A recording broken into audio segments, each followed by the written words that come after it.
the 76ers. Mhm. 4-0. Knicks looking like a juggernaut. What did you see in this series, and what do you think the Knicks can do to build on from here? You know, I got to the point where it was by like game 3. I thought game 2, I'm like, yeah, this is over. I could just tell. Game 3 and 4 was just more formality of what was already kind of happening. I think that the Knicks didn't just beat Philly; they actually exposed a lot of who Philly truly is that Boston was unable to do.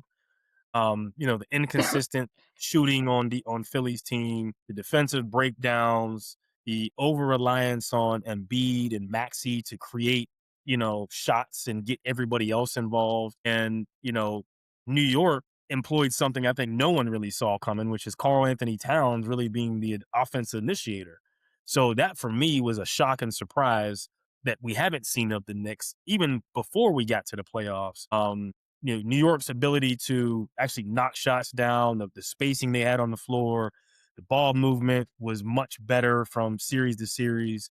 And the fact that they set a record for 3-point shooting, the Knicks, like I would expect the Warriors or even OKC or some of these other teams, but never the Knicks to be a 3-point juggernaut. And it just they couldn't do any wrong.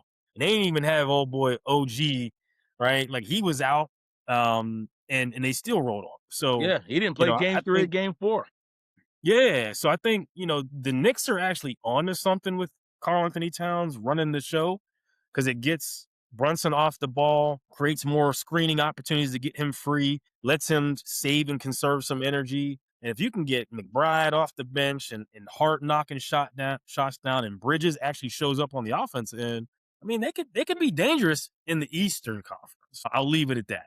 That's a little foreshadowing cliffhanger. All right, so let me get to this series. Let me get to this. You had it wrong. I had it wrong, and damn it, we were duped, man. The Embiid sighting in the Hoodwinked. Celtics game in the Celtics series, Yeah. we overthought that so much. And I'm just going to Mhm. say me. I ain't going to even say. I'm going to say I did. I thought I was coming on here with aha. I got something for you, but you know what happened?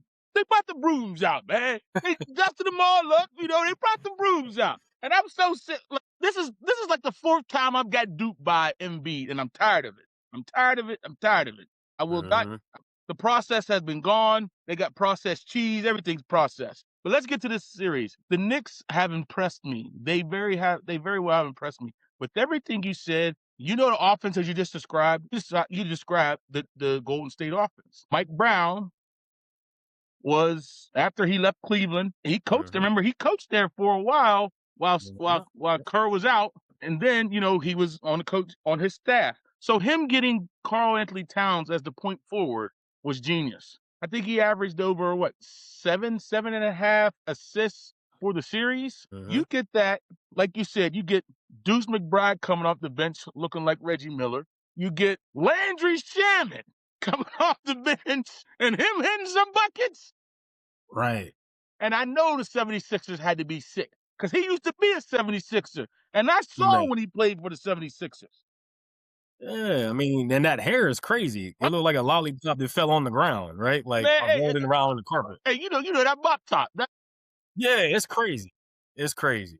So I believe that McBride coming off the bench doing great. They're actually using the bench, unlike last year under Mhm. Tibbs. I don't know how they're good. They're dangerous. I think they could win the East, but I still have the Pistons coming out. So, I picked that series. We'll talk about that later.